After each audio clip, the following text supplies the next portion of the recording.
Hey everyone, check out my new KitchenAid attachment. This is an ice cream maker attachment for the KitchenAid mixer, and I'm excited to try this out. I'm going to be making some keto chocolate ice cream. I haven't had ice cream in over 2 months, and I think it's a lot cheaper making my own than buying a pint at the store. The bowl needs to be put in the freezer for at least 16 hours. Mine was in the freezer over that. I think I had it in the freezer for a little over 2 days. This ice cream recipe is not my recipe. Annie at ketofocus.com is where I found the recipe, and I'll put her link in the video description as well. This recipe starts off on the stove. I'm heating 2 cups of heavy whipping cream, 1/4 cup of Swerve confectioner's sugar substitute, 1/8 a teaspoon of salt, 2 tablespoons of 100% unsweetened cocoa powder.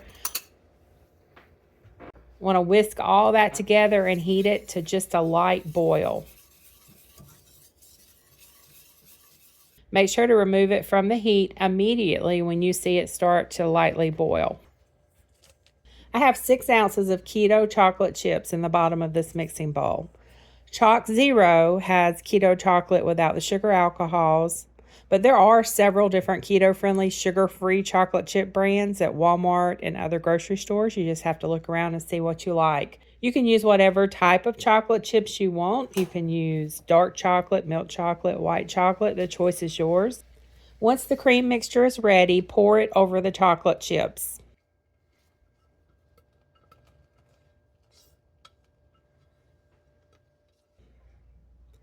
Also add in 2 tablespoons of vodka. This helps it stay soft while it mixes.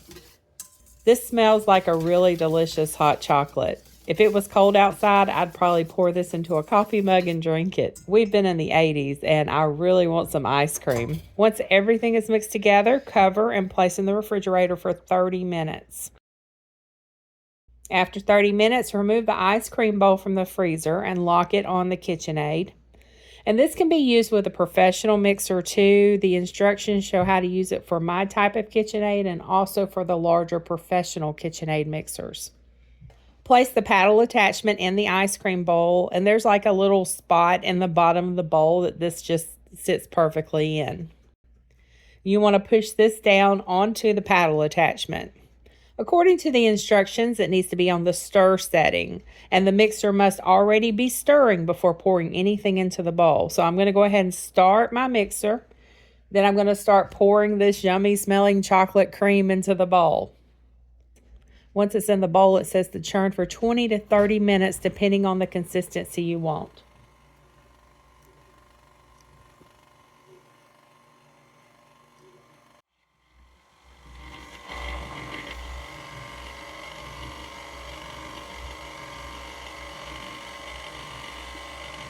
This is at 15 minutes. See how it's starting to get thick?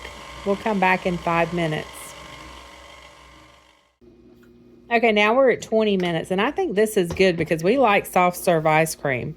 So I'm going to go ahead and dip some out, and we'll let Steve do a taste test.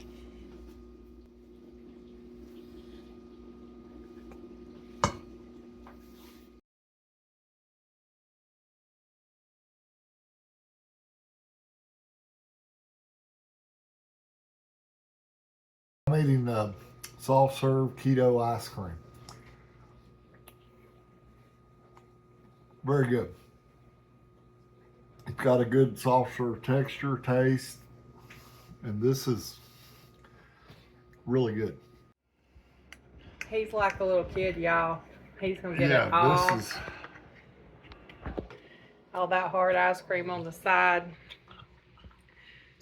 Yeah, this is like It's going to freeze to the table. Not long. That's better than that carb balance stuff we were buying. Yeah, it is. This is definitely a home run. Excellent.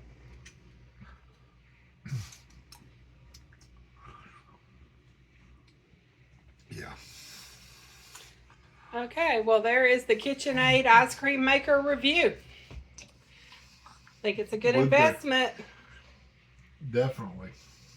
Check the link in the video description. This is 3.6 net carbs per a half a cup serving. The ice cream tastes delicious. It's creamy, it's chocolatey, it's everything you want in an ice cream. After it freezes, it does get hard like most keto ice creams. You just leave it out on the counter for a few minutes before dipping.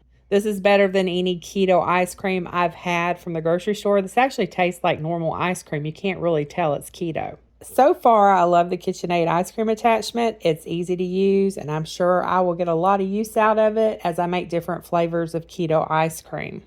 I haven't figured out the cost of all the ingredients, but I'm pretty sure it's cheaper than buying a little pint of keto ice cream at the grocery store because it is expensive. Plus, making it yourself, you know exactly what goes into it, so it's always better. Thanks so much for watching. If you have any questions, leave them in the comments, and I hope y'all have a very blessed day.